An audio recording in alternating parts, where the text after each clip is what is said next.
Hey everyone, welcome back to my channel. Today I'm going to do a highly requested video about how I shoot and edit my Instagram photos.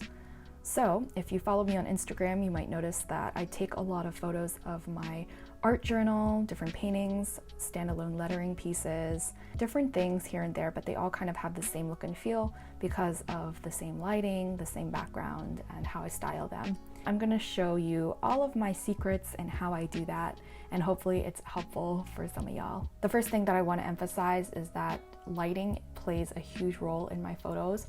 I have these 3 bay windows here. It's very awesome that I have it, and that's why I chose this little room in my apartment to be kind of my studio. And so these 3 windows allow a lot of light to come in for most of the day. This is where I shoot my videos. This is where I take all of my photos. I mounted this poster board onto a piece of foam core and then taped the edges just so that it would last a little bit longer, so that the poster board edges wouldn't get all dinged up. And I just lay this down on my table and voila, I have this background that's wood. It has a little bit more texture. It's a little bit more interesting than just a plain white background. Although nothing wrong with having a plain white background either. So I just take Instagram photos using my iPhone 7. I find that I don't really need to use anything more than that because Instagram really compresses its photos a lot anyway. This tripod is awesome. I invested a lot of money into it. It has a horizontal arm that I'm able to use for filming YouTube videos, and I know that not everyone is going to have the extra couple $100s to, blow on a really hefty camera tripod. So I would suggest, do some research into using gooseneck tripods. Those you can find on the internet. Find a way to get your phone or your camera to be completely horizontal above your setup. This specific tripod, if you are interested, I'm going to leave a link below.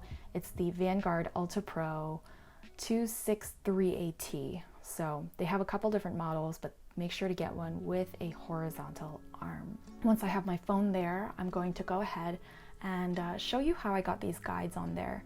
So in your settings, you can turn on the rule of thirds kind of guidelines, and that's really helpful in composing my shot. I take the photo in square mode. Once I have my phone all set up, I will then style my photo. So I have a lot of different props that I can use, and most of the time I just grab them from things around my studio. For example, I have binder clips that I'll often include in my photos, some of the supplies that I use to create the spread or whatever artwork I'm featuring that day. I also have some plants, some dried roses, some succulents that I can use, and so play around with different things that might look cute in a flat lay. I go ahead and just arrange them in a way that looks good within my phone's screen. And once I have that, then I am ready to take the photo. So I go ahead and set my self timer to 3 seconds or 10 seconds. And the reason why I do that is sometimes I like to have both my hands in it, so this leaves me hands-free. And another reason is that this reduces camera shake. So when you press the shutter button on the iPhone, it could have a very slight tremble and it could shake your whole setup, and then you'll have a blurry photo. But if you use self-timer and you're not touching the camera or the tripod at all, there's a better chance that your photo will come out very sharp and very crisp. So make sure to use self-timer even if you don't put your hands in the photo. I think this will reduce a lot of blurriness that you might have in your photo. Alright, so I think I have a photo that I like, and I'm going to go ahead and pull it up in VSCO Cam in order to edit it. So let's fire that up. And then I'm going to go ahead and import it by pressing that icon at the top there, the little plus sign. And then I'm going to import the very last one, highlight that, press import. And then the second icon on the bottom is the edit button. So I can now see that I have a lot of work to do. But before I edit anything, I'm gonna swipe up on here and I make sure that my brightness is at the absolute maximum. And you wanna make sure that every time you edit your photos is at the exact same brightness. That way you don't overcompensate or undercompensate for when you change the brightness of your photo. So definitely make sure it's very consistent. All right, so that being said, I'm now going to adjust the tilt of it. So under here, you have your filter icon here.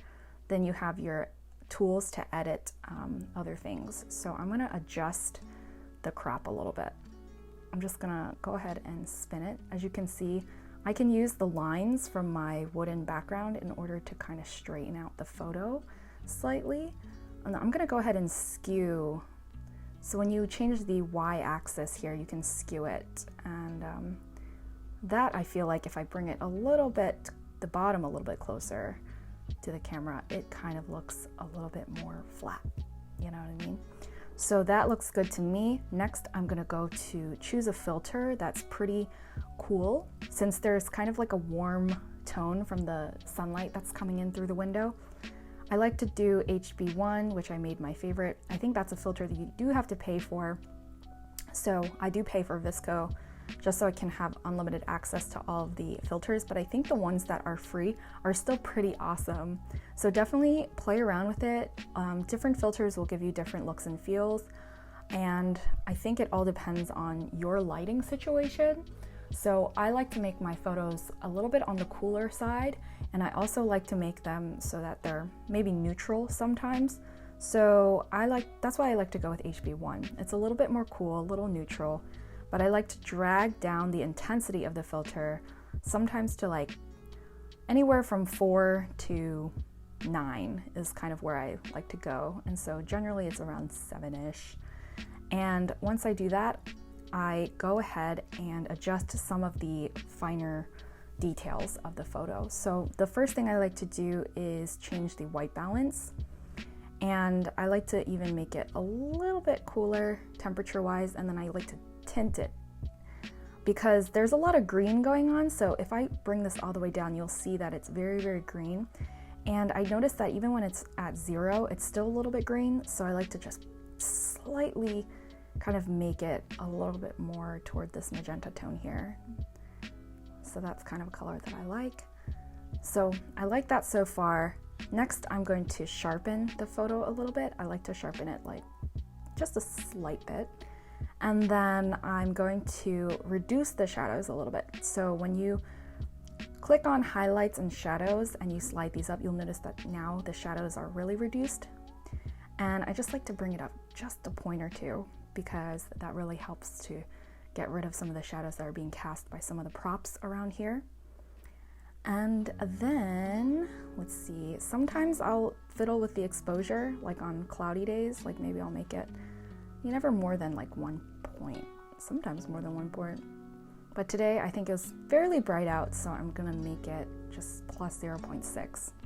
I know I'm jumping all over here, it's just like the order that I made up in my head that I like to do, but of course you can go in order and kind of play around with all of those different settings. But do I do contrast? Sometimes, not all the time. Sometimes I'll just do like a very slight bit of contrast. Not often though. Most of my editing I think has to do with the brightness and then the color temperature of my photos. Beyond that, I think this looks pretty good. So I posted this picture a couple of days ago and that looks pretty darn similar. Maybe this should be a little cooler. And so what's cool about VSCO Cam is that you can kind of have all of your photos that you edit for your Instagram feed in the same place. So you can see what's going on and whether or not it looks like the same color temperature. When I'm here, I can save it to camera roll. I'm gonna save it at the actual size, and then once you go back to your photos, you can see that here it is, my edited photo. This is how I go from this to Instagram ready. Let me know what you think. If anything was helpful for you, I'd love to know. And I will be making more of these tutorial videos very, very soon. Until the next time, happy journaling, my dear friends. And yeah, I need to just stop recording now. Okay, bye.